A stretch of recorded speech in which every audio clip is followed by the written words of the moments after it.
Eduardo Borges, coordinator of the homeless workers movement in Brasilia, is not surprised by the possibility that in the context of today's Brazil, an anti-terrorism law may be modified to classify members of his social movement as extremist and violent. Because these social movements are very large and they cannot kill everyone, even if they try, so what they try to do is halt their actions with the law.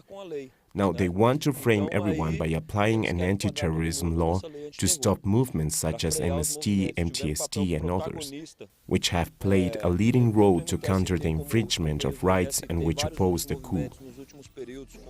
Land occupations and roadblocks are among the actions listed as terrorist acts in the draft law, authored by rural lawmakers Jerónimo Joergen.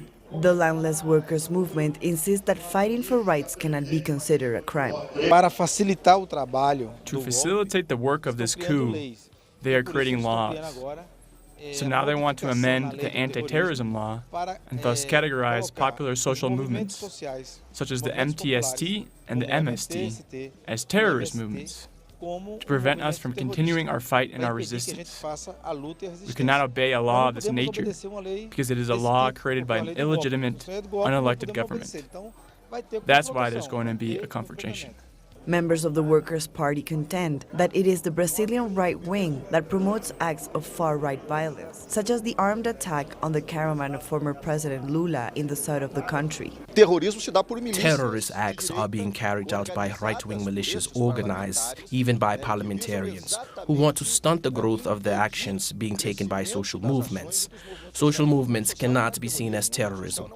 They do not commit terrorist offenses. They fight to improve lives. What we are seeing on the other side are terrorist actions that make use of society's organizations to carry out their terrorist acts. The Anti-Terrorism Act was approved in 2016, supposedly to cope with threats during the Olympics, and one of its articles even prevents the criminalization of social movements. But with the alteration of the rules, this law could broaden its scope and imprison those struggling for rights.